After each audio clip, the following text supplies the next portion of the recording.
And the thing about that is like, so, we grew up in a generation where video games were rolling out, right? We got to see like the glory heyday of the toxicity of Call of Duty. Like, yeah. I think I can't tell you how many times someone said they did my mom, right? Like that was just like the standard. If you didn't hear that, you weren't on Call of Duty.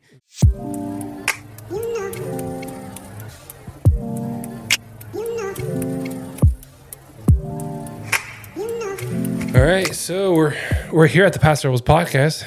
I got a good old dear friend of mine, Randy. Oh my god, for some reason I'm blanking on your last name. What's your last name again? Hughes. Randy Hughes. I was thinking of the other Randy at Taco Bell. Halterman. Halterman. Yeah. So you reached out to me. I'm obviously providing this platform for anybody who wants to be on it and promote themselves or just catch up and chat it up. So what made you, besides catching up, what made you want to reach out to be on the Paso Robles podcast? Well, so one thing, I saw you starting to share some more stuff from there. I saw more content, and I try to be a big proponent, especially like local. A lot of us grew up together, and when I start seeing other people, we all do our thing. We all have our grind. Yeah. Right? So I see you pushing this, and I'm like, now I'm in the studio. I'm seeing like, wow, man, you're doing the whole 9 yards, and I'm looking at the 4K quality there. Yeah. It took me a while to get the whole video stuff going, but audio had its own thing. So I started with USB audio stuff, dynamic microphones first. Yep. But I didn't realize I got a condenser microphone, so it was picking up the whole room. And for those of you in audio and video production, there's a big difference between dynamic and condenser. Dynamic, it's picking up you, one single person. Obviously, there's ways to try to get around it. You just go back and then increase the gain or the noise gate or whatever. But condenser microphone, you're picking up the entire room. So I was trying to figure out what's going on. And then once I did figure out, it was one of those the round Shure mics that you can switch back and forth from the condenser and dynamic. And then I was using a laptop to record it on Audacity. Oh, wow. You're taking me back there. Yeah. So, but then I found out the laptop can only take 2 USB mics, not more. And I got an adapter because I found out the hard way. I got a USB hub that you can add more. Still doesn't work because laptop can only take 2 USB mics. And it's just like, what is going on? This person's mic's not picking up anybody because it just wasn't being utilized. So then I started looking into an audio interface, which I got the Focusrite 2i2. And then from there, I eventually ended up getting the Rodecaster Pro 1 and then the Rodecaster Pro 2 as it came out. And I'm just like, it's been a long road, man. But you deal with a lot of audio stuff too, because you've been in the guitar world for a long time. Oh, yeah. And you're in a band. Yep. And same band as always, or have you switched around? Like, okay, first of all, who are you? What do you do? And let's start from the beginning. Okay, yeah, start from the beginning. So I'll put a pin off on the first question. First question, I saw a brother doing a grind, and then also I have a lot of things to go into that. So I do a lot of the audio stuff, and I was like, I respect that. Let's catch up. Yeah. And then also, like, it seemed like you're highlighting locals, and I do a lot of things that are kind of unique. Like most people who grew up here, we all have. Like it's kind of cool. We're at the ages now where you start seeing people have their success. You start seeing the grinds. So my name's Randy Hughes. Got a lot of things. I'm a guitar player, as you mentioned. I got quite a few pans and fires when it comes to music. I run my own studio. So I actually have my own studio. So that whole thing you're talking about the mic, I did that same thing. And then like man, this mix I'm hearing the whole background of the room. You gotta sound treat it. Yeah. I do music, go to church, married, got a kiddo. I work for a utility company, so I'm their commercial guy for this area. So anybody that's a commercial account on natural gas, I'm usually the guy they send to fix stuff. So I get paid to kind of play with fire. And it's a really cool thing. I'm a kinetic person where I'm hands-on so many things in my life. And the one thing that I gravitated most towards was guitar, as far as like things that I love to do. And so yeah, right now I got quite a few things going on. I'm the main person who runs Severed One. Me and my business partner, we have an LLC, and then we have a whole band of guys that we work with. We all have studios. Our geological locations are nuts because I got one guy who's in Tulare, one guy who's in Lemoore, one who's in Fresno. Okay. I'm out here. We all have our studios, and we all practice the click tracks and stuff. And then when we meet, like we we do our homework, so we're pretty good. So Yeah. yeah, I do like a lot of everything, and then because of like my kinetic learning with my work, like I'm one of those guys. I'm like, I could rewire this whole room for you. I've done the studio stuff, so I'm looking at everything here, going, gosh, dang, I know that slope, right? Where you're like, oh, I'm just gonna get this interface, but I can do this, and next thing you know, you're like, I'm $2,000 in on interfaces. Oh, Yeah. You try to find not shortcuts, but way around of what you already given with the hardware. Like for example, the 2i2, I started getting a third guest on there. Remember, 2i2 is two XLR mics, right? And I was like, there has to be a way to split it, and there is. I went on Amazon and found a splitter for XLR. You just have to turn it a little bit more. But then I started finding out about the cloud lifter. yeah, You need a little bit more power for that for the mic that usually needs more power. yeah, and then depending on the mics, if you're one that's required for the phantom power and all that, and what your setup is, it's. I learned all that stuff the hard way. I was Same. Yeah, I mean, like. This episode is sponsored by Pueblo Furniture in Paso Robles. Skip the credit card headache. Talk to Roger and get 0% in-house financing on quality furniture you'll love. Visit them at 1030 Railroad and 10th Street or call 805-239-5942.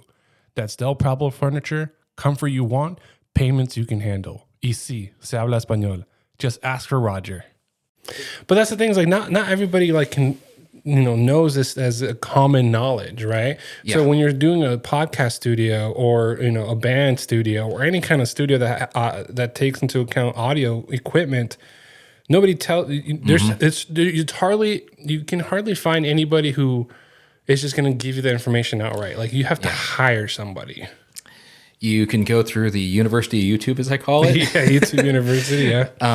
That's a rabbit hole. I mean, every now and then you find someone who's really good at what they do and they have a passion and they really relay it. Like musicians, a lot of people go to Nail the Mix. There's other stuff like that, right? Where people show like, oh, hey, the people who played on this album, they got this sound. They use this type of Behringer preamp or whatever. And, there's ways to go through YouTube, but like you kind of got to figure out like who's your go-to guy, right?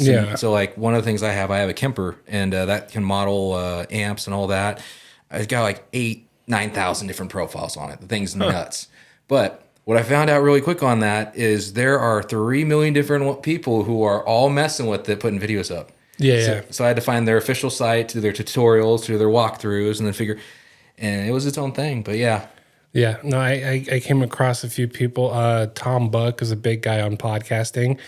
Podstage 2. He has like 2 channels for some reason. So he kind of like, this is how it is, right? He's looking at the camera. He's like, so I have a Rode pod mic, and he goes all over the place to show you where everything's going to be picked up. Yeah. And that's cool because a lot of people need that like visual learning, because you see the diagram, you're like, I don't know what that means. Yeah. And like mics, most people don't know there's a catoid, right? So you have that. And depending on how it faces, you might have someone in studio. Like I got the vocalist I haven't severed one, his name's Shiloh, right? The guy, you can put a mic, I swear, like 8 feet away from him. He's got that much power. And so we're sitting there, and I've got one of those catoid mics where it's kind of a flat one, but you have to have it a very specific way. It's got a 10 dB reducer if you need to, but and so I'm sitting there like, man, this thing's quiet, and I'm like, dude, I've got him at like 50% gain, and I'm like, oh, hey, turn the mic a quarter this way. Like,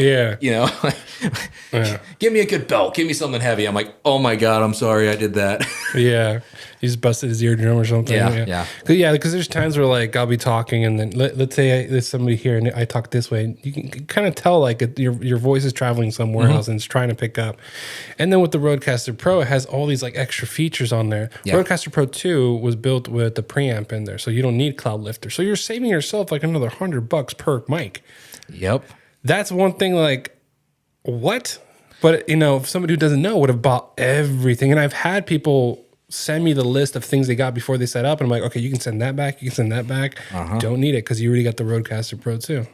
Yeah, and with me, I got lucky because the interfaces as a musician, what we buy usually is central to what we're playing. So like, I started out on Pro Tools, which is one of the hardest DAWs to figure out. Like, every different DAW, like you have like a Logic, Fruit Loop Studios, Pro Tools, Studio One. And Pro Tools is one of the most proprietary ones because it's an Apple product, right? Now, I made the mistake of being like, I got the Apple product that I wanted to run on a Windows computer. And I mean, I got it all to work, but near the end of it, thank God I had a lifetime coverage through Sweetwater, or they'll cover the tech service. Yeah. I bought the last Pro Tools before they went to the $100 a month. So I have the very, very last one before you got hit with that $1,200 a year that you're going to be paying. Wow. I got so lucky. And they keep like, hey, we'll upgrade you. And I'm like, well, no, because one, I don't have to relearn all this coding, and I'm going to probably go to another software. But in going through all that, I bought things that were central. So the 11 rack, it's a small little orange box I use. It is central mainly to guitar. I can use it for vocals. I produced a whole album off it. And but I had to, lifters, gain staging. It was everything. Like I had to learn one stumble at a time. Yeah. This episode is sponsored by Western Janitor Supply. They have cleaning supplies and equipment for any workplace. Call today at 805-238-2112. They provide an extensive line of chemicals, paper products, and floor equipment. Again, that's Western Janitor Supply, located in downtown Paso Robles. You know what's funny, as we're talking right now, we're like nerding out on some things. Oh yeah. So we've probably lost half the listeners. Sorry about that. No, that's the cool thing about what I want to do with the show. Is like it's all walks of life. You know, I had a wine tasting for the first time that people are going to be able to see on YouTube and Spotify. I've never had a wine tasting on the show, and we did a wine tasting, and it felt so right. Yeah. And then, I had a couple people who talk about like meditation in here. I talk to people with real estate, and I'm just like, okay, this platform, podcasting, is something that is going to like make waves. It is currently making waves, but it's like the tip of the iceberg right now. So when you're talking about all this like hardware mostly, because when I saw a video that you did like, whatever, and the real raspy and hard, and you're putting the mic to work, right? Oh, so you have to test those limits on those mics. So you've gone through a few of them. Yeah. A lot of gain reduction. You figure out about gain reduction and stuff, but like the main thing with me with music, I gravitated towards it because, it's kind of weird. My life, I always enjoyed music. As a kid, it was something I saw, like a video of like Slash playing guitar, right? When I was like 5 years old. Yeah. And he's like walking out of the ocean playing some solo, and I was like, I want to do that, right? But, my family, we grew up like really poor. Like, I mean, it was rough, so I didn't get a guitar till I was about almost 16. And I literally was playing like 8 hours a day, might sleep through like one or two of my classes at high school. And I was still getting almost all A's at the time somehow. But with music, it was a therapy that I didn't know that I needed. And so I had this way where I plugged in as a listener. But then when I picked up the application of it, eventually, I get on stage. And I get on stage and I've opened up for Stephen Piercy from Rat, opened up for Seven Dust, like national bands. I went down to LA. I've done those circuits. And what I found out is, I could be in front of 1,000 people. And when I go up there, everything's silent. It's peaceful. It's zen. I get to tune out. I get to play my guitar. And the funny thing is, I'm a very kinetic person, right? But if I think, oh yeah, well, I play my solo like this. If I do that actually as I'm playing, I'll botch it. I will botch it. Oh, really? But if I'm just like, just sit back, be who you are, and enjoy. And you do your homework, of course. Yeah. Everything just comes out perfect, and you're like, that's totally like the exact opposite of a lot of people that I talk to. But for my brain, I'm just wired that way, That's interesting. Yeah. Because so getting on a podcast. So when I say, can you come on the podcast, or they reach out, they want to be on the podcast, the next question is, okay, and let's say we agree, we coordinate the time, date and time. And then they say, okay, what questions are going to be asking me? I'm just like, I don't know. I don't know, because it's more of a conversation rather than an interview. And I think they've gone to interviewed by KSBY, KPRL, KZOZ, KJUG, and there's always like a list of things that they ask. There's a few people. There's very few radio stations that I know that go off the script a little bit. But for the most part, a lot of people are like used to like getting preset questions of some sort, because one, they actually pay to be on the radio themselves, so they need a script, and podcasting is so free. It's the Wild West. Yeah, it's the Wild West. You literally can go off script, and as long as you promote yourself, you're hitting people's ears. And that's the thing. I mean, I've been on, I've done radio station stuff. I yearly, I almost always do the veteran donation to KZOZ, right? Where you put anything you want on the radio. And usually I'll throw my local band on there just because, hey, why not? And you're right. Every time there's an interaction, usually it's geared towards that. And the thing about podcasting that's really unique is it is the Wild West, but we're at a point where we're at as a society. When you really look at it, everything is kind of marketed on like, here's how it's being delivered to you. Right. And we're at a very polar point, right? So almost no matter what you look at, like here's a fence board and everyone's going to argue, be like, that's a piece of cedar wood. And you're like, oh God, here it goes. Right. And then when you get into a podcast, there's this organic ability where people can actually see your thought in your brain where it's going. It's not a cut and cropped thing. It's organic. You feel it. Especially when you introduced video. You can definitely tell. So audio, you can cut the ums in the empty air, right? But video, when you're having that conversation, it's hard to cut that out in editing. So so that has helped me be a better conversationalist, right? Yep. And it's helped other people like really cut through like the BS of editing. Yeah. You know, so it's very interesting. So once video came into play, and Joe Rogan was on like one of the first, right? So I'm like, I went back and I saw how like his first video was just him and a laptop and a buddy of his or something like that, right? Yeah. And by the time he got to like 100 episodes, he didn't even break 1,000 views per video. And now, I mean, obviously the millions, whatever. But I'm just like, you start somewhere, you keep going, and you can do this. It's very easy. I mean, it's very easy once you make that decision to do it. And it's a collection of organic existence and work. Yeah. So like Joe Rogan, if you want to go down that rabbit hole, right, and you want to question everything and turn over every rock, right, like especially a couple years ago, you know, like that's where that was a big one. Yeah, people were like, hey, who's going to take him down or whatnot? It's like, no. But like you capture the whole conversation. And music is very similar in that aspect. Like I like conceptual albums. There are albums that I will not listen to if I don't want to be depressed, right? I love the band Soundgarden. Chris Cornell was amazing. Unfortunately, he's no longer with us, but man, Black Hole Sun, you start listening to Rusty Cage, you hear all these lyrics and you're like, oh wow, like there's some dark stuff in here. And even like myself not having really listened to the lyrics, it could make me feel a certain way. And then I start looking, I was like, oh wow, this is a manifestation of depression, but put in such a beautiful way that when you actually look at it, you're like, wow, this person was so gifted to take such detriment and put it into gold by just lyrics alone. But when it comes down to like the podcasting, like you mentioned, what I like is you see the development. Yeah. You see where they started, and that 100 views only, it didn't deter them. They stayed with it and they kept going. Yeah. And I bet you there's some good stuff on the early stuff that a lot of people miss. Oh, absolutely. Absolutely. Even other people that have started 2 years, 3 years ago when podcasts became popular, you see their views 50, 60, 70, 80 on this first video. And then eventually they grew. And it's just one of those things where like there's people that ask me like what I do, how do I do it, and stuff like that. So the people can hire me technically to consult too. But I always give them like, okay, this is what I got. This, this is what you're going to start with, blah, blah, blah, blah. Let me know if you need help from there. Like, that's how I do it, right? I'll give everything for free until they physically have me there. That's actually a really nice way to go about it. And you're paying it forward to a lot of people. Yeah. So myself as a studio tech and an engineer, I just released 2 songs a day. I dropped 2. One was for my solo project, which is the video you're talking about where I was putting the mic to work. Yeah. The other one, which is from my old thrash metal project, Militant Civilian.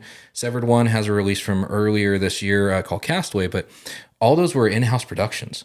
So the 2 that dropped today were all done in my studio. Castaway, my bassist, David, he did a lot of the engineering on it, but we're in house, right? And what we realize is your brain's like a sponge. There's only so much you're going to absorb. So like from positional miking to even just like air drafts, how your room is balanced and stuff like that, like giving it away for free is actually a really nice thing. And a lot of us that do it, we do. Like one of the guys I talked to is Colin Davis from Vile, death metal band, right?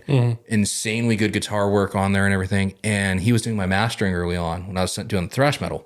And I got to a point where I got into engineering, and he paid it forward to me. He could make a master sound great, but I could send him something, hey, what do you think of this? He would give me notes. And then I started learning about like frequency shapings and all that, but I ain't gonna go down that rabbit hole because people are gonna fall asleep if I do that. But paying it forward, that's awesome, and I try to do that as much as possible. This episode is brought to you by Rad Scooter Deli on 6th Street. Craving something delicious in Paso Robles? Rad Scooter Deli on 6th Street has you covered. Enjoy tasty sandwiches, fresh salads, and smoothies like the Banana Nut Blast, my personal favorite. Kick back on the covered patio, sip on a cold beer and wine, and enjoy the easy parking. Order online for pickup or dine-in. And here's a treat. Use promo code PODCAST for $5 off your next order. That's PODCAST for $5 off your next order. Open daily from 6:30 a.m. to 4 p.m. Red Scooter Deli. Local flavor, fast and fresh. Yeah, and that's one of the things like I try to advocate for is just starting, because that's the first step. Just getting that first hump, getting over that one is going to make you're setting yourself up for more of success rather than going, I don't know where to start and not wanting to start. I believe if you make it past 22 episodes, you're in the 1%ers of active podcasters. Wow. That's a statistic, right? If you make it, I think it took Mr. Beast 440 something YouTube videos to go viral or something crazy like that. He started, with the handheld camera or whatever. So I tell people, like, when you start investing in podcasting, do not expect anything back. That's kind of how a lot of things are. If it's really worth it in your heart, then the expectation of the return isn't what's there. Yeah. And like, I can tell you're really into this by your setup, right? And this, as much as I'm like myself as a studio tech, I tried to make my studio to where I sit down as a guitarist and I can plug and play. Yeah. Nothing drives me crazier than when something doesn't work and I'm resyncing and updating drivers, right? Yeah. And so when it comes to like the studio, it's a very unique, safe spot. But if you love what you're doing and you're learning, your brain's staying engaged, it's insanely healthy. And also there's kind of a language that comes with it, right? So as a guitarist, every guitarist who was in metal around the 2000s, we all bought this thing called a Metal Zone pedal. And we thought it was amazing. Oh. Yeah, it was a little pedal you stepped on and it made things sound super heavy and gainy. When you're in a small room and you're on volume 1, it sounds punchy and awesome.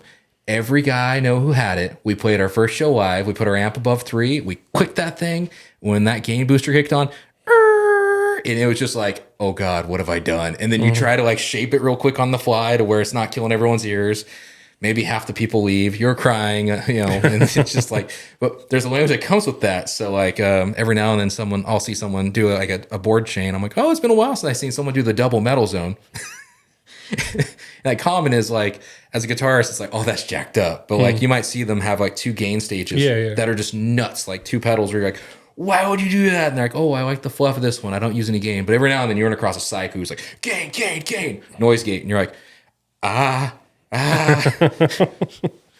So what got you? Okay, I know you started with, you finally got your guitar at 16 years old, and then after that, I mean, you practice, and I think at one point you were even saying like, if you need me to teach you, I'll teach you, or something like that. Yeah. I was so the whole pay it forward thing, I was actually giving away lessons for free a lot, and I still, like, me and my vocal coach, we trade off. We change.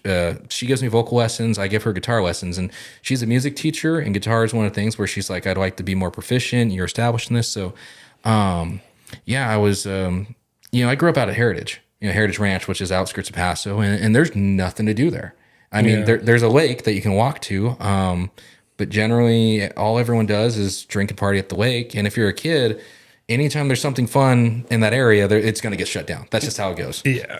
So I used to go to a church up there, Living Waters, and the pastor's son, Chris, he was a good drummer. He was just starting and he had a passion for it. And so we start playing just music together, and it wasn't for the church. We just jammed, and there was nothing like.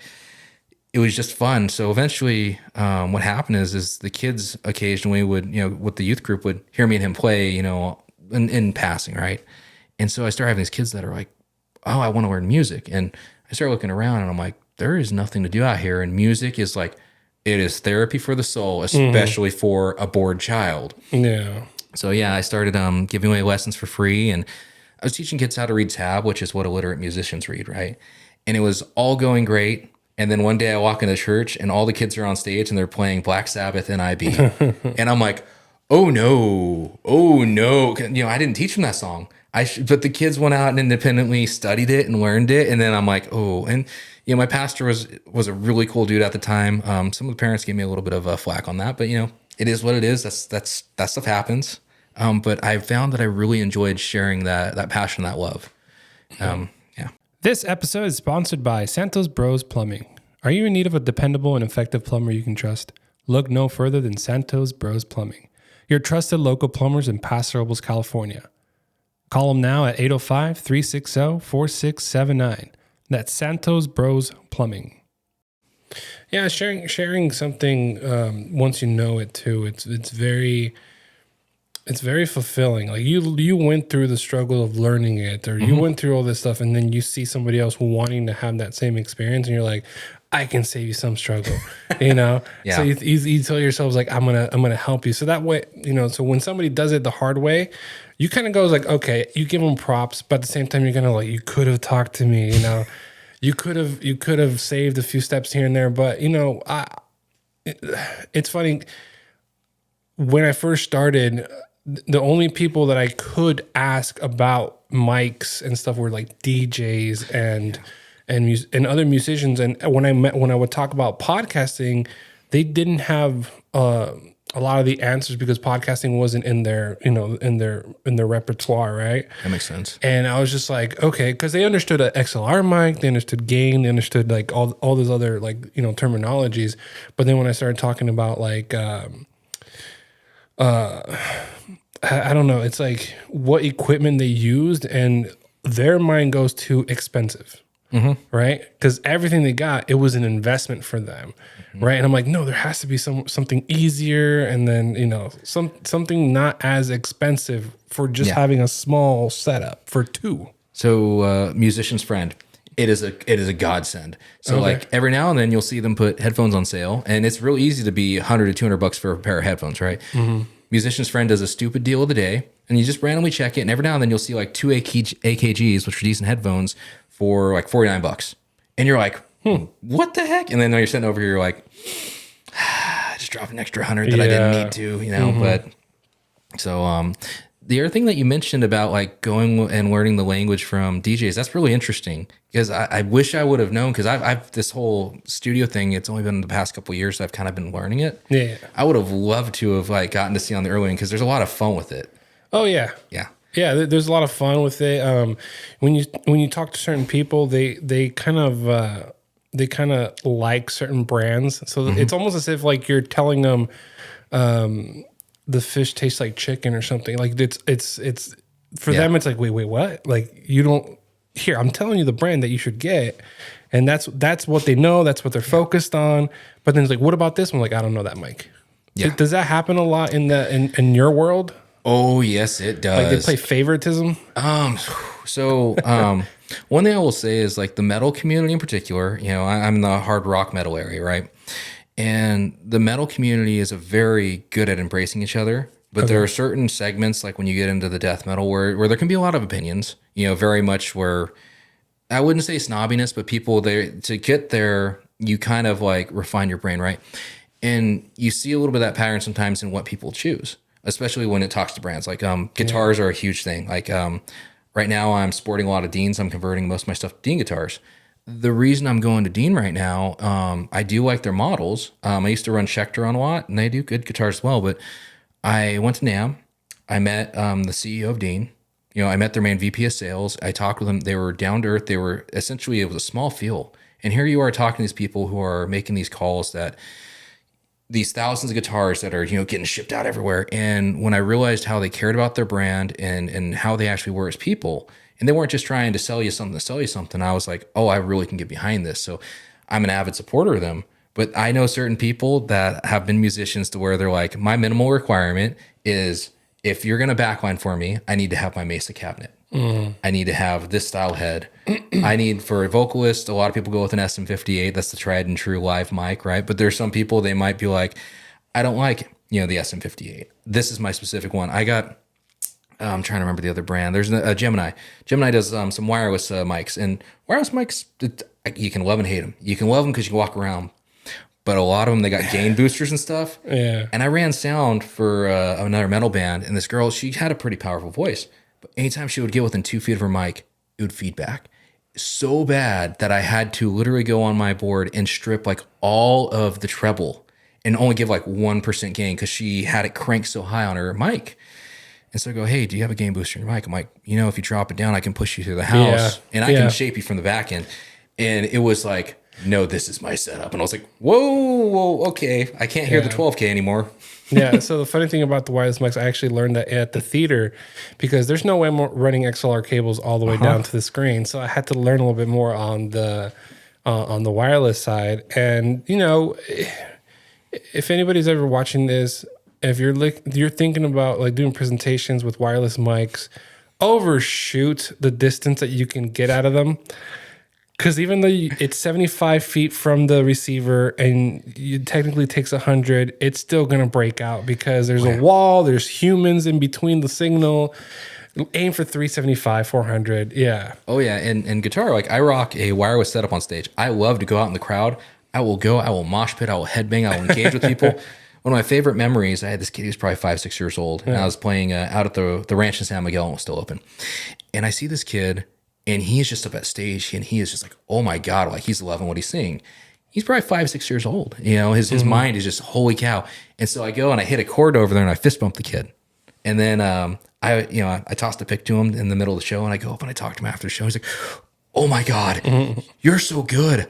I want to be you one day. I'm like, well, you'll be your own one because we all grow into, right?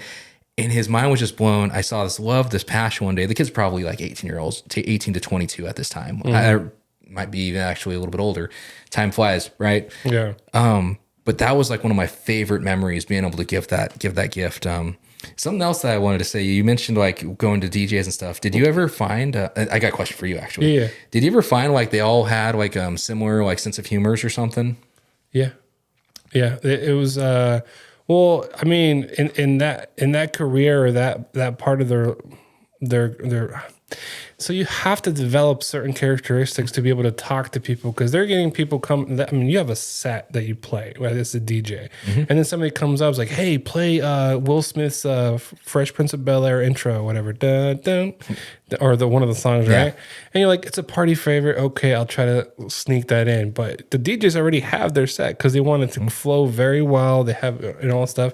Even when you go to a DJ at like Pappy McGregor's, you're gonna have to pay him a $50 bill or something for him to play your song, or else you won't get it until like down the road when nobody's really there anymore. Right for closing time, pretty much. The reason I asked that is like musicians and just people in general, anything that's like dealing with audio and entertainment. I find that there's a lot of unique personalities, but particularly like what I love about the musician side. I swear to God, there are so many of us that are ADHD. It is hilarious. In my so in Severed One. Like at least 4 of us are, right? And I'm like, sometimes I'm like, we need a talking stick in the room. Yeah. But the cool thing though on the musical side is when we are creating, every now and then, both of your personalities line up and you start springboarding. You mesh. And you're like, oh my God, we just wrote 3 songs or half an album's worth of material in an hour and a half and it's all good. Yeah. And then other times it doesn't go that way and we just don't talk about that because we forget it. This episode is sponsored by Lion Pro Flooring. Give new life to your floors with beautiful, professionally installed flooring. Whether it's hardwood, luxury vinyl, or carpet, your home deserves a quality you can feel and craftsmanship you can trust. Serving Paso Robles in all of SLO County, Lion Pro Flooring is your local expert in transforming spaces. Call or text 805-712-3710 for a free estimate today. That's 805-712-3710. Lion Pro Flooring, when quality matters. As I'm growing in this podcasting world, the people that I see that have the knowledge or experience or both are in bigger cities. Like there's not a lot of people in my immediate area that I can talk to and be like doing that kind of stuff. So it's fun every once in a while to talk to a DJ, to talk to a musician and talk about like, instruments and hardware and software. But then I get lost like 10% through because I don't know their world. Yeah. I know the podcast world. So when I'm online and I'm asking, on Instagram and I'm asking other podcast studios like, hey, how'd you do this? How'd you do that? Blah, blah, blah. And they'll go live every once in a while. I'll chime in. It's like, hey, so it's a very small early community of podcasters right now to the point where like, okay, there's no technical language right now or what's it called?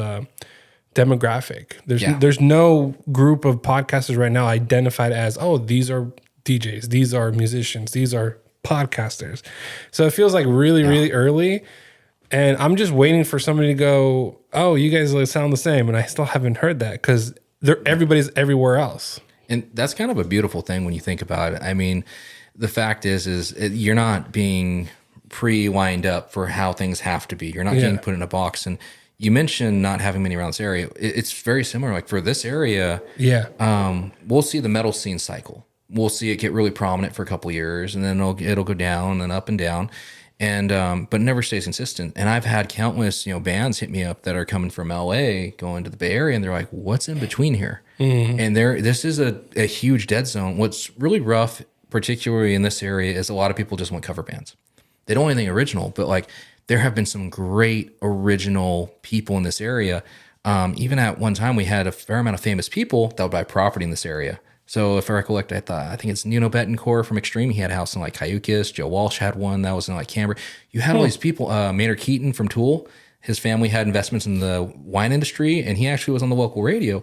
So this area, like people would kind of go here because it was calmed down. They're on the reverse, but also like this area is completely like barren for the most part, unless you're in a very unique niche, and it's kind of hard, like as especially a creative person or creative entity, to like really line up perfectly with that. The creativity part, you just kind of, and that's what you go with. Yeah. So the podcasters, you're the first person I saw doing it, and it fascinated me because I saw a clip of a couple people. You've posted some things, and it was really neat because they were talking about stuff that was like heavy hitting. They're like, oh dang, like that was the spark notes, and this person's talking about something very paramount in their life, and I would rather have that because that's something where you feel something. It's real. It's not really like the Disneyland effect where you went there, you bought the shirt, it happened for some reason, and the air felt good. Yeah.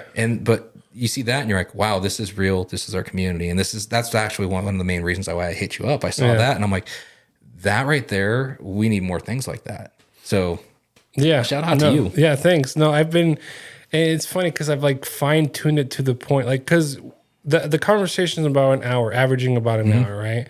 And some of the times I'm listening back to them as I'm editing or like doing minor edits. I don't really edit afterwards, and I'll listen back or when it goes when I publish it, I'll listen to it for a little bit just to make sure like nothing was wrong with it, right? And I'm just like, man, I sound boring right now. But that was me because I was there. I was already there. Yeah. It's not entertaining. But then when I go make these clips and I find, and I'll make a note, like I'll look down at the time, like all right, minute 34, I'll go and see if I can find that again and make that into a clip or whatever, right? And at the beginning, it was more like fun trying to figure it out. But then maybe like 5-6 episodes in, it started hitting a certain spot of there's a message.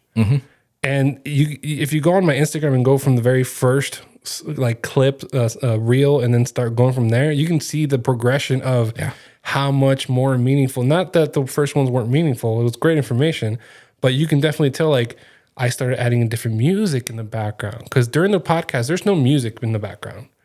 But when you watch the reel and you see it's like, so I want to talk about my dad, like in the background, you know? And it just adds that extra like emotional feeling. And I mean, I don't spend a lot of time. I would say like 10 minutes just going through all the like the royalty free music. Okay, this one, and I'll play it with it. Like, no, I don't like that one. And I'll just go back until it makes sense. And I'm just like, it's weird because, I don't know. Like there's all these little factors and I see other people's clips that do all these crazy like animated stuff in the video to make the reels popping. And I'm like, I don't think that's what they should be focusing on. I think they should focus on like the calmness or the execution of the actual voice and message, not the visual part. It should be to the point where like if you close your eyes, you can still imagine that person telling you that thing.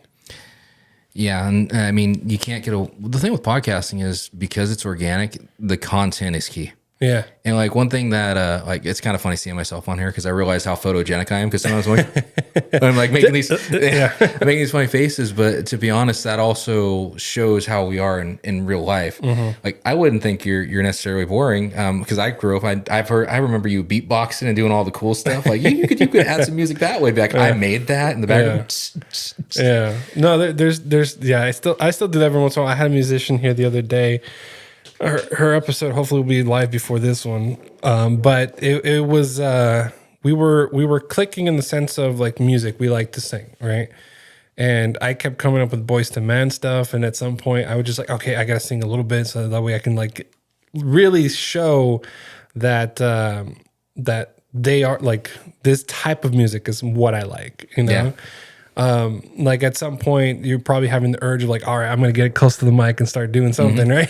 Like you have those little small urges here and there, and yeah, no, music's always been a good way to meditate for me, but I never became educated on the structure of it, and like, you know, it'd be cool to have a vocal coach to like put me to the next level, because if I sing now, it's gonna sound good, but I know it can be better. This episode is sponsored by Valeria Noves with Remax, your local real estate expert here in the Paso Robles and Central Coast. Whether it's your first home or your forever home, Valeria makes the process smooth, personal, and stress-free. She's bilingual, experienced, and ready to help. ¿Hablas español? Ella también. Call Valeria today at 805-212-6387 and let's get you a home. And that's the thing with how I learned music. I was 100% organic self-taught. So, you know, I was one of those students. I was very gifted. I took the CHESP. I graduated high school early. I didn't have to try in school because I was bored. Like my dad, you know, growing up, I could get in trouble. I can get whooped. I can get, hey, you know what? You're going to pull weeds till your hands bleed. And then I'll say, hey, you missed something. Now you got to do the other side of the house. And you know what he found was the most effective thing? Taking away my video games and making me be bored. I would rather ship me off to Guantanamo than deprive me of like just my psychological entertainment. So when it came to music, it was really hard trying to learn structure. I see these things on sheet music and I'm like, what the heck is 6/8? And what's this number here? What's this clef? And I'm just like, but then when I picked up a guitar, something I had with my hands, and then I'm like, dun, dun, dun, dun, and I'm like, oh, these are intervals, you know? And so I learned how to read by tab. By learning other songs, I started seeing patterns. And then all of a sudden, I started just creating my own unique style. So I do something that I love to mess with established guitar players. So most established musicians, they watch you play something. They're like, oh, they're playing this mode, and they're playing in this key, and they're playing this scale, right? Well, so I know where the same note is on the neck where I'm at, and I will change the type of style of mode of what I'm playing. So I'm going from point A to point B, and I'll hit like 3 or 4 different things and cross into it, and I might do something that's a little jazzy. And most people who are established, they can't. I just watch their gears like, and I get a little bit of enjoyment out of that. But it's a weird style I created. And so now it's weird because now that I have a vocal coach, she's a really gifted music teacher. And sometimes I swear I'm like an inner child still. Like I just, it never went away. And now I'm getting the education on the back end. So like all my skill, all my speed, that was literally just me, just raw talent, just redoing things over and over. I never was studying under anyone. Now I'm like on the back end and I'm like, I wish I would have actually valued that on the earlier end, because your brain's sharper when you're younger. Yeah. And so, yeah, I mean, music, though, everyone has their own learning experience. I know people that think like composers. I'm working with one guy named Joel right now, and he can write an entire thing in his brain, go on an editor program what the guitar is going to do, play it at the BPM, and it generates sheet music and tempos and stuff. And that's how I'm starting to learn how to read that stuff now, finally. But the minds, everyone has a different type of mind. So like for you, your vocals, you probably would take pretty easy to it. You've got one of those smooth voices. Like I'm sure sweet talking is not a problem for you. Like, hey, every once in a while, yeah, okay, can you hook me up with some more ketchup, please? they're sitting here just dumping a 50-gallon bucket out the drive-through.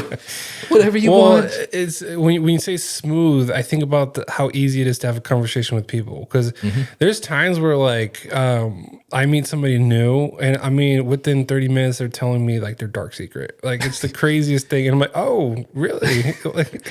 So this is the couch, and here's my notepad. And yeah, pretty much. And I think that's what podcasting is going to be a big outlet for people, is that venting, that permission to allow themselves to feel what they're supposed to be feeling. You know those like inner thoughts that you get that are just abrupt, right? Yeah. You know, as someone no understanding the music background, I was halfway tempted when you were talking to be like, shh, and be like, he's going to edit that later. Or like when I sat down, when you're like, what are we going to talk about? Just stare at you. Make it awkward. Yeah. That's, you're right though on when it comes though to people like it being therapeutic in that way. because it's also they're having experience. I think that's why people are really tuning into podcasting. You know, I mean, I mean, I wouldn't necessarily do a doorknob confession, but I will tell you one thing is mental health and therapy and all that. The older you get, the more realistic that reality becomes. Oh yeah. Oh yeah. No, man, as a kid, I mean, the years look like they were passing by days when you're a kid. It just next after next after next after next. And as you got older, it seems like time is slowing down at the same time. And you're just like, what is going on? But at the same time, creeping closer to that, everlasting darkness, whatever. And you start thinking about those things, and you kind of get this like little feeling at the pit of your stomach, and you're just like, oh my God. And then you kind of have to like switch to Disney Channel just to get yourself out of it. And I've had a lot of that, especially after my first kid was born, mainly because now I have something to live for, so to speak. Or it's like, a little bit more precious than my own kind of thing. It's interesting you mentioned that because one big thing in my life is I'm a Christian, but I do heavily believe in the necessity for spiritual love, spiritual existence with people. And I have met people that aren't in line with the same beliefs, but there is a similar language in that, right? And I realized, when my son was born, when people don't realize when you're at the hospital and your kid's born, there are a million things going on. Everything is 0 to 100. They're firstborn. Are they breathing? My kiddo, I had to hold his head up for him to have oxygen because he wasn't wanting to take that first breath. And the jaundice and oh yeah. And then every little thing, right? And then once you've seen that, and you start to think about things differently, and you're talking about time dilation, right? It's kind of crazy because I was actually just talking with physics from someone that we went to high school with, and I was explaining him the elastic band theory of the universe right now, but I'm not going to go down that rabbit hole because your people will be like, that's a whole different podcast for sure. Yeah. Neil deGrasse, you'd be like, so what he's actually saying right here is break it down for you. Right. Oh, but yeah, the thing about podcasting is there's something unique that I notice with it. You see like a lot of people's inner parts of who they are. And like Joe Rogan, while he got really famous doing it, I think what a lot of people are getting more famous on is the interactions. There are some where they're organic and they're telling jokes back and forth, but they just go dark. Or like they say something like, oh, whoa, like that is off the wall. And the other person's like, well, you got to burn me like that, Jim. That hurts. And so. Yeah, like what was his name? Bobby and the other redhead. You knew exactly where it's going. But you can watch them because it's like guilty, your guilty pleasure of watching them. You wouldn't say that out loud. This episode is brought to But you by you the watch White them, you're laughing Wave on TikTok, Wellness. Choose to live a healthy and fulfilling life. Wellness is more than being free from illness. It is a process of change and growth towards a mentally and physically healthy lifestyle. Reach out to Jennifer Hale to learn more about how this water can change your life. And the thing about that is like, so, we grew up in a generation where video games were rolling out, right? We got to see like the glory heyday of the toxicity of Call of Duty. Like, I can't tell you how many times someone said they did my mom, right? Like that was just like the standard. If you didn't hear that, you weren't on Call of Duty. Yeah. And so we had all these things that changed, and now it's kind of crazy because like there's a fair amount of stuff that you don't say. It's just a respect 101. And I don't care who you are. If someone says a certain thing to me, it's going to happen. Yeah. So now it's a little bit of a different thing. And there's so many of us that were raised on South Park that like you have those impulsive. Yeah. Uncle. Yeah. Blame Canada, man. Right. Yeah, and that's crazy because I remember watching that. I was looking in VHS when it first came out. And then you see freaking the character Satan with Hitler, and it's just like, how? In a Mexican household, how did we have this English VHS available for us so easily? And I feel like I even rented it from the library at one point. Or actually, not that one. It was Money Talks with Chris Tucker, which was very interesting. I thought it was rated R, but it's actually PG-13. Money Talks with Charlie Sheen and Chris Tucker. Yeah. Would not have guessed that one. I mean, we're going back to Blockbuster days when we talk about renting. But yeah, it's kind of interesting because like I remember when the computer labs at school, when they were first rolling out, and they didn't have search blockers. And now granted, I'm not self-admitting to any crimes here, but we did history reports, and we did like I did a report. It was for essentially you would choose a topic, and everyone would make a poster board on it. Well, I chose to do one on thermonuclear submarines because you know what? That's just what every, 6th, 7th, 8th grader thinks about, right? Of course. And so I explained how a nuclear reaction happened, what happens in the atoms, and I drew the diagram of, where the blasting caps and uranium and plutonium. Apparently that is not a good thing to search at school or write about. It's an amazing thing from a physics standpoint, but it's not really technology or information that you really want the public knowing. Yeah. So nowadays if you search that, within it'll be like that South Park episode where everyone's illegally downloading music. Oh, yeah. Yeah, South Park. I'm sure there's a podcast about South Park just in general, and they just go episode by episode and talk about all these things. What's crazy is the older you get, you start identifying with certain things that are screwed up there. Yeah. Like each character has certain attributes where you're like, I would apply that person at that time. Yeah. Screw you, Cal. Yeah. Yeah. No, it's very funny. Family Guy is another one that definitely hit the spot when I was a kid. And Robot Chicken was just Robot Chicken was like thinking outside the box. They were so outside the box. Like, if you wanted to put ADHD and claymation and just put a little bit of demented sauce in it, you got Robot Chicken. Yeah. And I like how Seth Green Seth Green. Yeah, Seth Green. Yeah. I like how he actively kind of threw flack at himself. So when he was on Family Guy, he would say something to Chris like Robot Chicken that has half the viewers. Or, he would just throw something back at himself, and you're like, you know what? That right there, that's because if you're someone who's nerdy enough and you do the research, it's hilarious when you take a shot at yourself. Oh yeah. Yeah, it's one of those things where if you can't make fun of yourself, it's gonna be hard not judging other people. It might sound weird. For example, when I first started podcasting, one of the things I noticed when either it got awkward or I couldn't figure out what else to say, I would make fun of myself. I would say something silly or do something silly to kind of keep the flow going. And I'm I was okay with that because one, who's watching? Right? Oh God. That's actually funny because that's something I heavily identify with, the humor aspect. Yeah. There are days where I run across messed up situations. I work for the public, and one of the things I used to do was I was a technician where I would go inside the homes. I still can do that work, and everyone's living environment is different. Sometimes you see really dark things. You just see people are living in hardship, and so one thing I had was I started just finding ways to find humor and stuff, and which is good and bad. It's good because it lifts your spirit, right? But it's bad when you're smiling and you're dealing with someone who has dementia and they don't understand why. Yeah.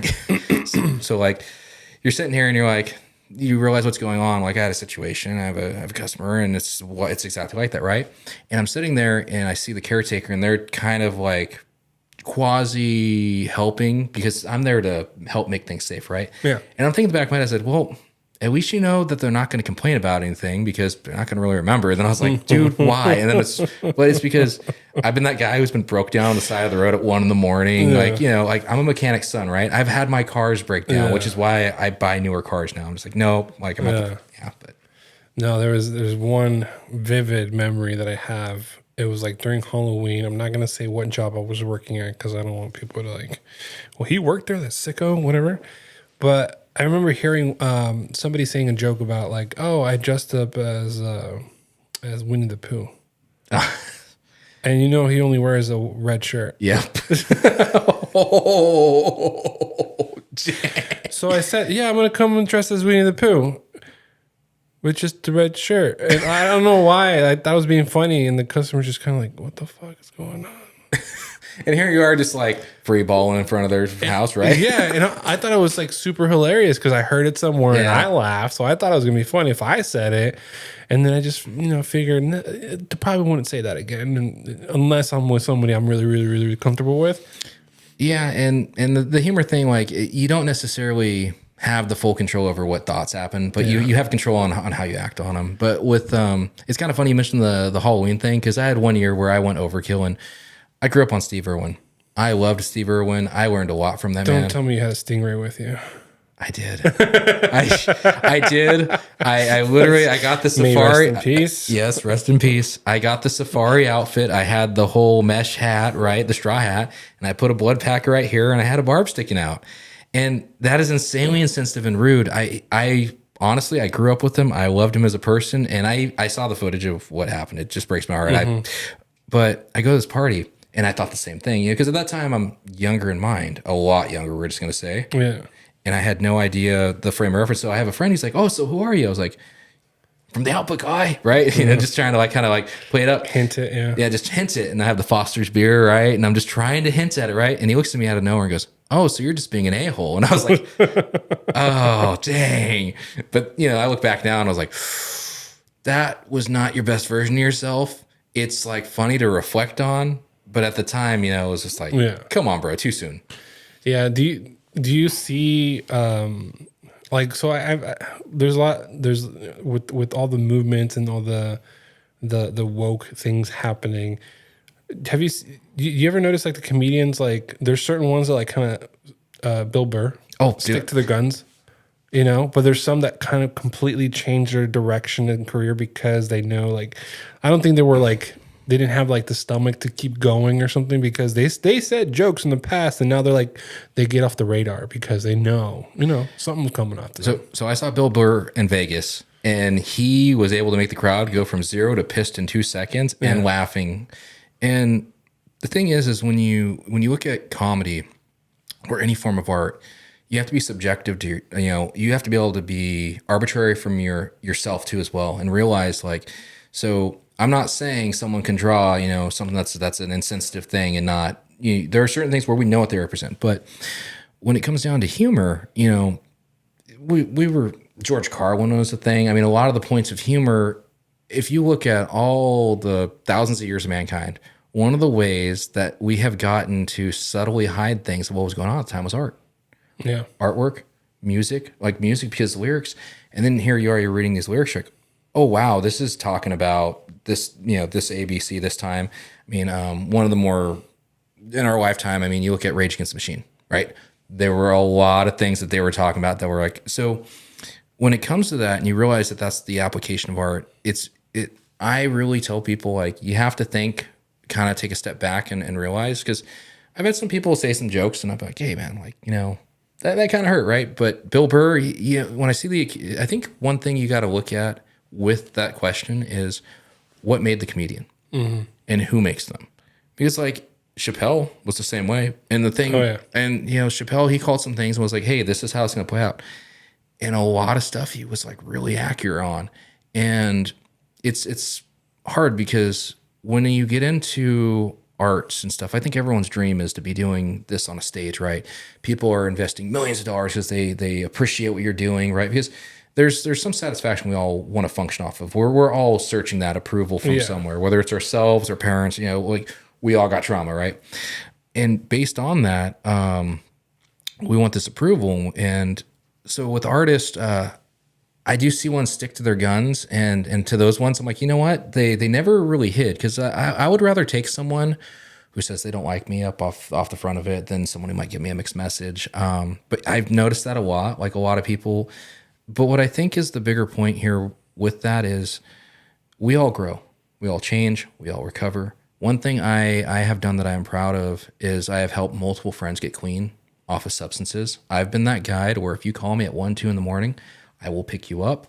I have been that guy who has taken people to hospitals, who's been a pen pal, and I don't judge anyone, because, we all got that deeper struggle that goes on.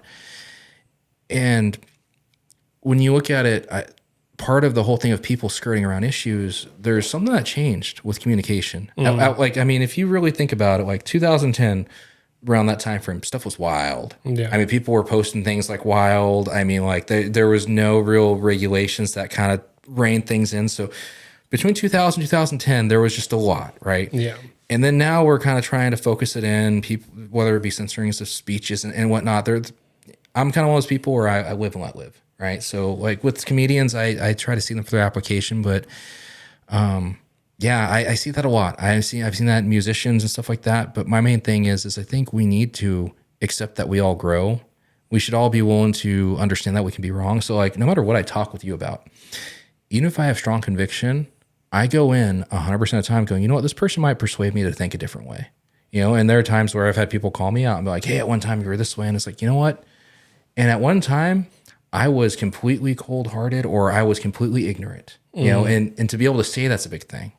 I had this phrase I coined for a while. I called it toxic interpretation. And what a lot of us grew up was we wanted to learn to think from our point of view of what our diverse background was, right? And so, you know, you mentioned that you Hispanic household, right? Right. I'm half. Okay, now this is a serious note right here, but families are cool now, but at the time growing up, it was not cool on either side. Got to be aware of certain things, you know, and what I found growing up, you could see in microtransactions and how people treat each other, verbiage, you can see eye contacts, body languages.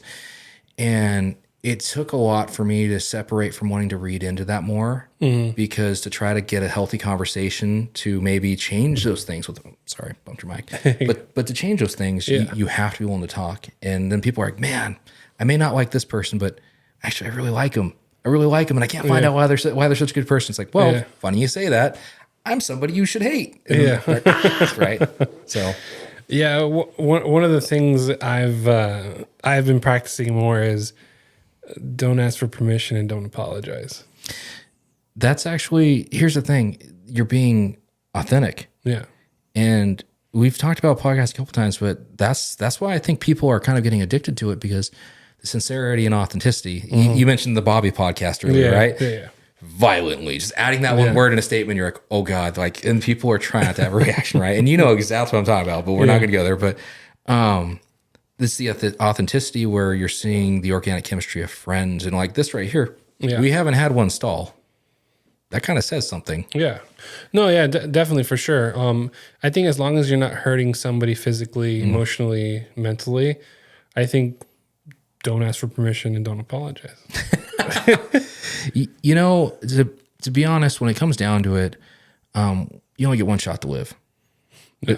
And if you are living it in anticipation of what you don't know what others think, then you're not going to really have a rewarding life. You're going to be sheltered and you're not going to grow to your potential. Right. And that's something like, don't apologize, don't this. If I apologize on something, you know, I've listened to the facts, right? Overall, though, like my first gut reaction, what I've found as I got older, I'm like, I wish I would have learned and to listen to my gut earlier. So I've had times with people where, you know, we have a transaction where we speak, right? And I hear them use a certain word. You know, there's some words that are street we'll just say. And if you've been around, you know, like if someone says, oh yeah, that's a front over there. You stop and you're like, oh, what's your background, right? You pick up on those things. Yeah. But you know, we live in small town Paso, so that doesn't exist. Yeah, that's funny. Yeah, there's a lot going on in Paso that goes behind the scenes, and you know locals talk about it, and you know locals are aware, and you hear it on the news, and you're like, oh no, I couldn't, you know, and then you hear the family members like, I knew it. So you know, so I bought a house in Chester, right? I lived there, but I always say that I grew, you know, I was a Bearcat, right? And then you know, when I got into like trying to buy a house, I wanted to be able to have some property, and unfortunately, you know, Paso didn't have anything. Yeah. My thing is I like my neighbors, but I also like not having to interact with them much. Like when we do interact, it's a good thing. Like, hey, you know, they gave me your mail. Here you go, right? And cool, right? If I was right next to like stacked on like, you know, like kind of like Dry Creek is, I would not be able to do music. No. I probably would be robbed at some point too. Yep. Yeah. No, that's clear as day. I mean, my mom lives right now, and even then she's like, oh yeah, she would notice who's the drop off, who's the pickup, who's the money exchange, and then cops gonna get him. I'm just like, so move. So your mom's like the psychic who's just been like able to predict it all. So I have had the worst luck when it comes down to that. So I was dating someone at one time that lived at the Dry Creeks, right? And I walked down out of the apartment, and it's just like there's 10 cops all with guns drawn, pointing at someone down.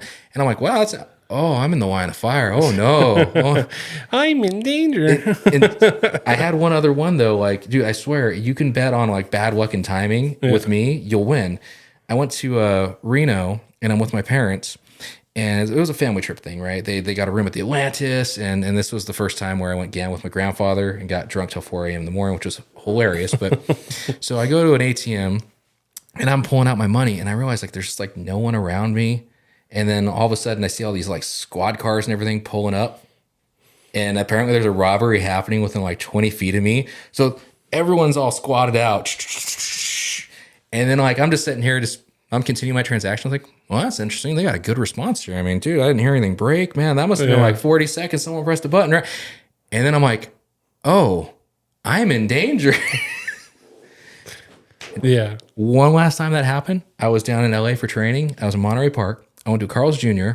I got my food. A guy tried to steal my food because I went to the bathroom. So he swiped my the little number. Yeah. And he's banging on the counter trying to get my food. I'm like, come on, bro. I pull out the receipt and they give me the food, right?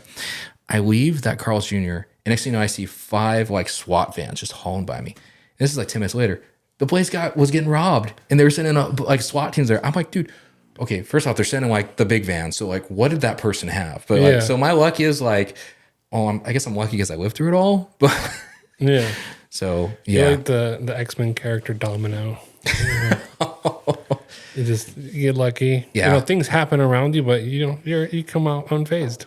You know, I should have died a couple times. Like so when I was in 4th grade, this is kind of crazy nuts. I blame this for why I matured too quick. I got a stomach virus. I couldn't eat for a month straight. I was in the hospital down in Riverside, and it was rough, you know, not being on food for a month. So then it finally kind of passes. I'm able to eat for almost a week, came back, and then I wasn't able to eat for about another 3.5 weeks. So I went almost 2 months without food. I was literally skin and bones, think I was a fat kid. I mean, I was the Cartman where I had some extra, right? And God damn it, Cartman, you're still alive? you knew where I was going with it. And yeah, so I mean, but I look back at that, and now here I am as a grown adult. I'm like, I'm gonna do intermittent fasting by like, you know, if I go on a long fast, I'm like by hour 28, I'm like, oh, and I'm like, you remember that time like you just went an ungodly amount, didn't die? Yeah, it's not that bad. Yeah. Right now. Yeah. You can fast a little bit. Yeah. So it puts things in perspective a little bit. In today's world where like people who have a hard time finding a job. And from my experience, like pandemic happened, everything closed down. I worked like 3 jobs under the table during that time. And I probably had the most money I did. There's nothing to spend it on to begin with, but I probably had the most money I've ever had in my, my whole adult life. And I'm just like, there's opportunities out there. It's about the level of grind that you have. And, you know, Ted Nugent said it. He was on a show where, and you know, he says this line, be green to the world and the world will be green back to you. You know, I've never been one of those people where I've been the most easy at like reading something and picking it up. But you give it to me hands-on, like when I was down in LA training for my tech job, my instructors would get mad at me because I would look at it first, physically touch it before reading, and then when we would read, I'd understand the application. They're like, "What the fuck? You're supposed to read this first," and they'd yell at me. Yeah. And I was just one of those things. I just learned differently, so I had to learn how to market myself. I've never had a time where I wasn't employed. My first job I had was like at like 8-9 years old, you know, working under a table for an arcade. But yeah, when, you know, we're after high school, you know, I was working full time at retail, and then I was working 35 hours a week out of the utility base down in San Luis, and I lived out at the lake. Yeah. I was living off monsters and miserable, but like I was like always trying to get to the next. Yeah. Got to make something funny for the bloopers. Yeah.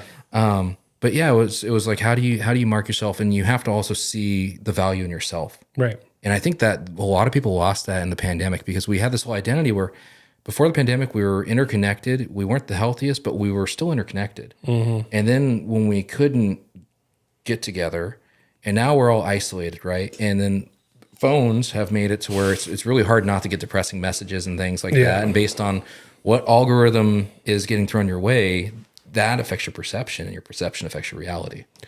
Well, with the algorithm, you also gotta realize you're choosing it. You are and you're not. I mean, like, think about it like this. I mean, how many different times did Pepsi during like the Super Bowl or something have an inappropriate ad? Pepsi, and the first thing you go to market is you're like, oh, I want a Pepsi. There's a lot of subtle nuance. I mean, No, of course. Yeah. They've done a lot of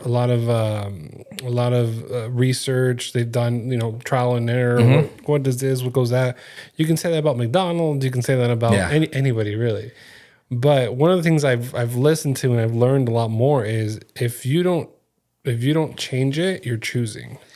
Yeah. So you're 100% right on that. So one of the things that I went through, getting in with utilities, it trains you to think ahead, stay out of the line of fire. What you do has, it has ramifications. Right. If I go on a job and I don't know what I'm doing and I energize a mile worth of pipeline and I didn't do things properly, people can get injured, they can get hurt, right? And so there's a heavy amount of like onus that kind of comes with that, right? And so I'm trying to remember where I was at here. Repercussions or Yeah, so there's repercussions and onus that comes with that. So there's a choice, right? Yeah. And one of the things they train you in right away is when you're driving. We always walk around our vehicle and we look for everything. We look for puddles, dings, things like that. Well, so they had this number when I first got in. They say, hey, you know that we are creatures of habit. And once you've chosen something 27 times in a row, it's a 95 to a 97% chance you will never stop it. So even when I'm in my personal vehicle, I'm already doing things, but it's because I chose that. Well, I've never gotten into anything like an atrocious accident, stuff like that, and I credit to that. But that's one thing, the choice is also reinforcing, who you are and what you are. But also, like, we all don't get the same deck of cards. You know what I mean? Like, yeah. We don't all get the same deck of cards. We don't all, we all start at a different starting point. There's that illustration that I've seen online. And then I also think about this.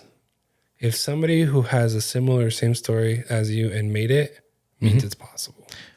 You know what's funny about that? I got real lucky because my dad was one of those guys. He always tried. He's still around, but he always tries to give you wisdom in something, right? And so I come home, and I'm probably in like 7th grade at this time, right? And he goes, Randy, he's got one of those big old suction cups for pulling out dings off of car doors, right? He goes, Randy, whoosh, slams on the table. If you can pull this off without hitting the relief pin, I will pay you $20. So like, here I am, a kid. I'm like, oh, that's candy money. That's, heck yeah, that's so much money. And I'm yanking on it. I flip the table over and he's watching me struggle for like 10 minutes and he's laughing. It's a really good suction cup. It's rated for like 300 plus pounds. So I don't have the strength. I got the upper body of like a 14-year-old girl at best. So I'm sitting there and he's just kind of laughing. And at some point he's like, all right, you ready for me to help you? I'm like, fine. He walks up with the pen. He pops the seal and pulls it right off. And he tells me, I didn't say you couldn't use another tool. Be smarter than the tool you're using. Yeah. And I was like, oh, that hurt. But at the same point, it also gave me kind of a humor because like, dude, like I'm learning every day. So sometimes I do something and then I'm like, I finally figure out how everything fits together. And I'm like, I bet that was real hilarious to like watch. Yeah. So I try to help people just to avoid that. I had a buddy, he got like metal buckets. He got cement, like homemade cement or whatever, and he was putting poles in it to eventually put strings of lights, right? So he made a couple of these poles in cement. He goes, hey, I need to move them from here to, these spots right here. So he's over there grabbing the handles of the buckets, trying to lift it up. He's like, he's struggling. He's like, hey, can you help me?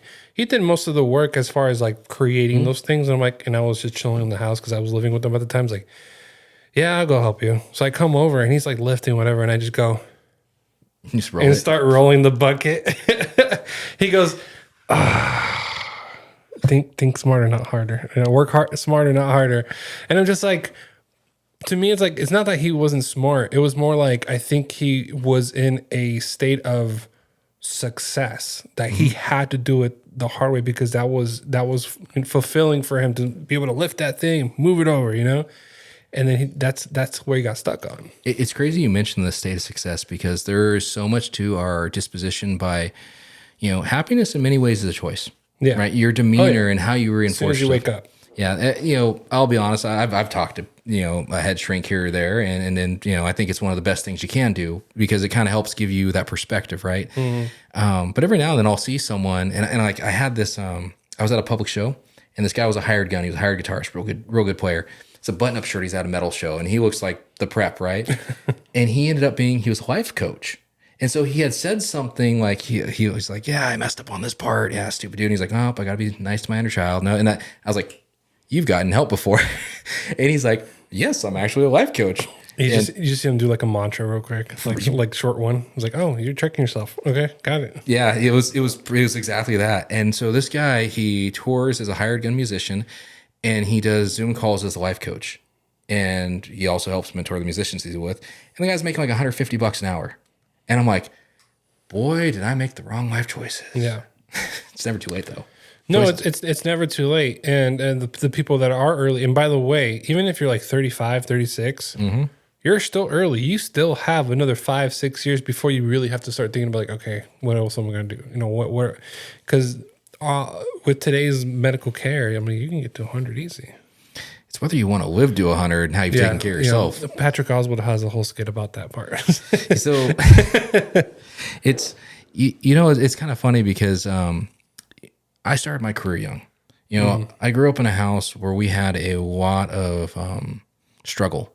You know, me and my brother, we used to get paid like a quarter for our allowance when we were kids. And there were weeks where everyone was so hard up that we all pulled our quarters together to get milk. You know, the family, we struggled. And that's not saying my parents did a great job. They were just young parents. And so we all developed like this really good bond, my brother and my sister. Like we've been through tough times, but one thing that really did teach me though is a lot of like your outlook and coming from that struggle. When you see it, you kind of like reward it. But one thing was my dad would always work his butt off. He was a mechanic.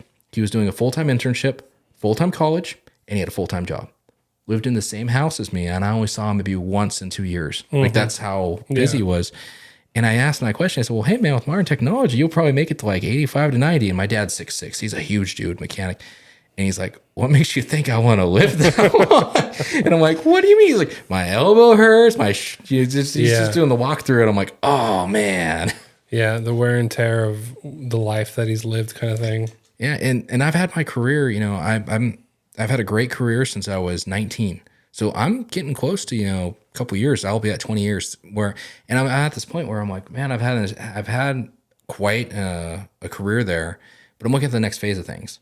So one of the things I'm doing right now, I started the Severed One LLC. Me and my bassist started that, right? And we both have our studios. Well, one thing that I noticed in musicians and art, and you like right now you're capturing a lot. This is a picture in time. Some people will see this and probably laugh because they're like, man, I get that guy, right? In music, you see so many people that are geniuses that it goes away because they never put something out. Yeah. And in this area, I mean, there might be a few studios that are kind of decent, but they're geared more towards what they do. Yeah. You know, if they do jazz, that's their thing. You go to them for jazz. But when it comes to like, if you're in like heavy metal rock, I mean, it's a little bit rougher. You know, you might find some people that are okay, but you're never going to find the greats. So one of the things I was trying to do with this company is, you know, there are certain things that I can't disclose because NDAs and stuff, but I started networking with larger brands and stuff, and I wanted to show them the applications of, there we go. I want to show them the applications of their products and how a lot of times they don't realize how they can be used. So I'll give you an example, eargasms, right? They are an earplug and it's got a filter in it. And the filter filters out the higher and lower sheen of sound. So, you know, when you go to a music zone, you're like a music festival and you're in shh everywhere. And you hear it after. Well, yep. So you put the eargasms in, it cuts out those frequencies. So you can still hear the show pretty good though. And I met their VP rep down at NAMM and I was talking with her and I was explaining to her, I said, well, as an engineer, I actually use your product. And she's like, what? I said, well, think of your ears like a sensor, right? You know, when you at 1 o'clock in the morning, you hear things that you don't when you're at 2 in the afternoon. Yeah. Well, the world's changed. Things quieted down. So now that I filtered out these frequencies, I hear everything else more. Yeah. And I use it. And she's like, oh my God, that is kind of like genius. And I needed to hear that. And I was like, so she gave me her contact info. I gave her a call. We'll see what happens there. But it's one of those things that there's so much of that is in this industry, and being able to help people capture what they're doing is one thing that I really want to do.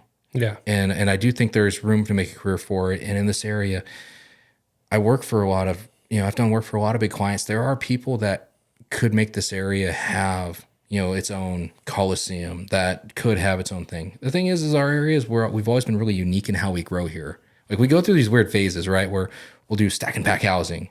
And then we'll have like the richer projects coming on the outskirts of town, and they'll be like, well, this is ranch housing. And you drive through and you're like, okay, who did the townway out here? Because I don't know if I'm country. I don't know if I'm in downtown Sac. Like, what's going on? Yeah. So. Yeah. No, and for podcasting, and we'll wrap this up soon. I use the software called Switcher Studio for the video interface, right? Mm-hmm. And from the Rodecaster Pro, I plug it in directly into the iPad. So they're both recording at the same time. So I have a finished product as I Yep, I've been watching that. as I change camera angle, so it's cut already, right? And I go on their Instagram. I'm tagging them. If you go on their Instagram page, you can see where they've been tagged. It's me, because I'm promoting podcasting, and they promote church events and sports games, because I think that's where a lot of their money is right now. So that's why they're putting their eggs in that basket more. And I message them all the time. It's like, hey, is there anything you can share about podcasting? Is there But again, it feels like podcasting is so easily available, but those the ones that are diving in are still really early. And that's the thing that's like unique right now. So when you're mentioning working with a brand, and just mentioning your notes or just having communication with them, just to have a communication with them, that is the smartest way. Somebody who works at a restaurant and the knives they deal with, talk to that brand constantly. The Cupware, the food brand, anything that you make those connections down the road. You never know what's going to happen, but as long as you keep that open communication with the brands. I mean, look at just the cell phone, right? I mean, this is probably taking 4K, I would guess. I mean, it's high quality. I can see it. And how much shaping happened. I mean, we remember when digital cameras were first coming out. And if you had a digital camera, you were awesome. Bad frame rates, horrible angles, horrible lighting. There was no filters, right? And it got to here in a very short time. And there's so much research that went into that. And you never know what's going to be the next thing. So, like, you might be able to eventually in the future get something where it plugs in the phone, pop-up mini studio that allows you to have 3 sensors. Next thing you know, you have 3 cameras that are actually working, right? There's so much room for growth. Yeah. And the podcasting, I'm enjoying it because there's so much stuff that we think about that we don't really talk about. Right. Like when you're young and you're in school, like generally you're kind of trained to go to curriculum. But for the most part, the party that exists that's still there, there's a lot of freedom and a lot of thought, and you have a lot more conversation. And so it seems like there's a lot more joy at those times. Yeah. And then you get into being adults, like, does it apply to work? Does it apply to family? Does it apply to the house, right? I'm dealing with all these things, right? And it's not there, but the podcasting, you're seeing people that are talking about uncomfortable things, hilarious things. And so anyways, I'm a huge fan of it, and I'm glad that you're doing it. Yeah. And I think one of the things, it's going to be an extra part of what they do in general. The psychologist, the entrepreneur, the gym buff guy, or the gym rat, the mechanic. They're going to be talking about it in a podcast form at some point. Every single part of any career, any profession, any teaching or student moment is going to be very much podcast. Well, and you mentioned that, and I do believe it, because for the longest times, there hasn't been accountability of the actual organic existence, right? How many people gym rats do you see? Their veins are all dialed out. They're like pushing off, and they're like, I'm full on natural, right? And then they're sitting here like, yeah, you're natural with like 100 cc's of testosterone shots every hour. And then you see them get in trouble down the road because they made millions of dollars lying to people, and now people are buying a powder. And well, the reason that exists is there's not this part. See, this part, you can see my body language. You can see my exchange with you. You can tell if I'm being deceptive. If you're sharp, you can. I mean, there are people in the CIA that I've watched. Like, there's videos where you see like these guys where they are body language readers, right? And they go, well, we're going to interview this person and see where the lies are at. And the person, they'll already know like the questions and answers, right? And this guy is like, he's literally able to just nail him to the floor and be like, this, they did this. That's their till, right? You don't get that with the consumerism of what's going on. Right. Like you get an Instagram reel and now you're like, yeah, I've just bought these pills that are ground up horse bone and I don't know what happened. Yeah. No, yeah, for sure. There's some sort of like, there's no room to deceive kind of. And you got to try really hard if you're doing it. Like really, really hard. Like, yeah. Oh, and the other thing is you watch the guys, I mean, there are trailblazers that are going on. Like Joe Rogan did said a lot. I love when you see a podcast when they call someone out, when they actually push them on a topic, and you're like, oh dang, like like they're legit curious, and now you're actually seeing. You don't get that through the modern social media. You just get the snapshot of what people want, and a lot of people they forecast what they want their life to be perceived as, not necessarily their life. Yeah, and that's something that like we haven't realized as a whole society. We've created a whole different persona that is separate from the existence of us. Yeah. And until we figure that out, like we're still going to be kind of like cats clawing at each other. Cause I mean, I like to be more of an optimist now. You know, I used to be a lot more negative, a lot more pessimist, and I felt like that was an intellectual thing. You could see the wrong things and what wasn't done right here. But now it's like, okay, I'm trying to be an optimist. Well, now someone's going to look at it and be like, oh, you think you have the perfect life? No, No. I'm a work in progress. You just look at the brighter side. You look at, you don't treat yourself as a victim anymore because you know better, right? And then you also don't ask for permission and don't apologize. You know what's funny about that is, you know, there are a lot of people that would get upset about that mentality, but if you feel that confident in a way to be that way about it, there's got to be some legitimacy and validity to it, right? So I think people, to add to that, the people who do find a problem with me saying that, it just means in their immediate family, friends, whatever, they're having a struggle with somebody or a group of people that they are being lied to and then apologized. Oh, yeah. They are being deceived. They are being, walking, beating around the bush. So one thing that was real popular when I started doing construction work was foremans would like to break their crew technicians. That was like, we had people where they viewed it as like a trophy. Each time they ran someone off their crew, they got fired. And so I got put with this senior guy, and he was at the end of his career, and he was tough as nails. I mean, I knew people that hated him for memories 30 plus years ago. Yeah. And this guy, I'm putting his water jug on his truck, and a little bit of the water spills out. And he walks out of the office, and he says, Jesus effing Christ, you can't do your job without peeing your pants. And he's going off on me. And I didn't do anything, right? So I get face to face with this guy, right? For a few reasons, because at this time, I'm young enough. I know I could take him. I know the 5 points that it takes 20 pounds to kill someone. So I get eye to eye with this guy, and he's just like, gets kind of quiet. So then I give him a big old bear hug. I lift him up and tell him, Jesus loves you, bro. And I drop him. And he just started, and then he started laughing and walked away. So every time this guy came on a job site, I started yelling at him, like, do I need to give you a hug? Do I need to remind you that you are loved? Yeah. Every time I would do that, he would just start laughing and be like, I'm doing my paperwork. Just leave me alone. That's funny. Yeah, that's funny. That's real funny. Yeah. I think there's a lot of people in life that we're going to come across, and at some point you just got to show them love, and then all of a sudden, like, they've never been heard or felt love, and all of a sudden they're like a whole different person. And the only reason I've been able to adapt and do those things is because I went and started talking to people and started, like, I sought out wisdom and emotional intelligence. Like, as a guy, like, my experience as a man, we are not the most emotionally intelligent. We may be technically savvy, we may be good at survival or something, but emotional intelligence is something I had like zero of for a long time. Yeah. And, you seek out wiser people and you try to learn from them. Yeah. Surround yourself with people who, you're the average of the 6 people you hang out with. So surround yourself with the positive thinking, try to at least, growing up in a family where they're all negative or something like that, or not really optimistic, it takes a toll. But once you hear these words, and hopefully somebody will hear these words, is if you're not changing it, you're choosing it.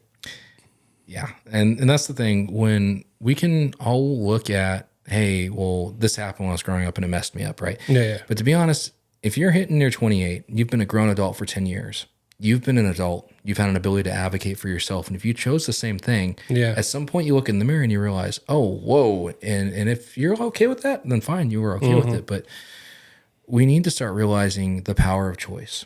And I talk to plenty of people who do not agree with me, who in many ways have disliked me at one point or another. But every time I've had a conversation with them, I've been like, you know what? I hope you have a good day. And then we have a rapport of some sort. It may be hard to get to that point, but it's a choice to talk to them. Yeah. And it's a choice to listen and also respond. My grandma, my grandma died when I was about 8 years old. She had pancreatic cancer, real aggressive. But she had very wise words. You mentioned the whole thing about friends, right? And she was telling me, Randy, birds of a feather flock together. Your friends are the family you choose. And you just kind of nailed it. Choice. Yeah. Choose. And sometimes it hurts. Sometimes it's hard. Me living with my mom isn't the greatest, but me living away, we're like strong, we're closer than ever, It's just, that's the reality of things. And so I got to ask you a question. I'm curious. So, is your mom like a really strong personality? No. Okay. No, she's very passive. But it's interesting because like me and her, we butt heads And then I saw her and my grandpa butt heads, and it just that dynamic just keeps going, right? Yeah. And I can see Mike, 5-year-old now. I can tell. So it's up to me to break that kind of cycle. But it's very interesting because like she's a hardhead, but she's not like vocal about it. And the reason I ask is because like this Hispanic background, right? Particularly in my Hispanic family, there was usually one or two personalities. I would say it would be the more docile, family oriented, or it was like the tough as nails, like alpha female. My mom has her masters. My mom kicks ass. I'll be honest, but let me tell you, I was a troll growing up, and I like to push, the envelope. Out of all the kids, I was the middle child. Yeah. So one day I pull up a plastic garbage bag off the top of off the kitchen refrigerator, and I start snapping her with it, just because it's not going to hurt, but it's more annoying, right? Yeah. She's like, "Stop it, stop it." The third time, she's like, "You're not getting there. Stop it." So what do you think I do? Snap. Next thing I know, she grabs a bag like super ninja fast. I'm seeing white. Dunk, dunk, dunk, dunk. And then I get pushed out of the window at the front of the house. It's one of those ones with lattice. So only like my rear got pushed out, and there were rose bushes on the other side. So my dad hears this glass break, right? And my dad comes storming in the side. And I was like, what happened, right? Because he hears something break. I deserved it. I was being a major pain. And he looks, and he sees me. He's like, "Really, Randy? Really?" Because he knew that like You did something. Oh yeah, I totally pushed that envelope. And my mom's like, "You're lucky I don't finish the job." And I'm like, oh shit. Oh, sorry. No, it's fine. I put explicit for this. Yeah, but like when she did that, I was expecting a "This is Sparta" finish kick and just going into the Thank God that movie didn't come out yet. Oh, thank God, dude. But Mortal Kombat was a thing. She could have done like the flying air kick. When you said you saw white, and I'm like, "Hey, because it's like, like slow motion, just getting hit."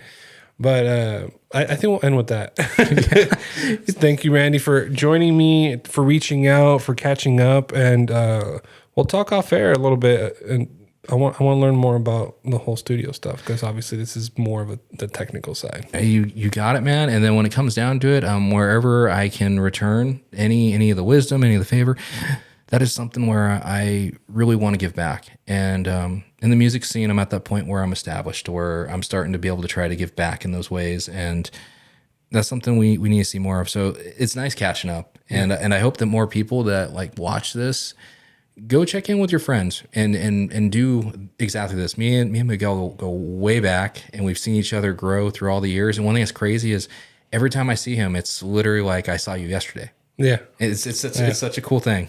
Yeah, I agree. Same thing. Ditto. Thank you, Randy, so much.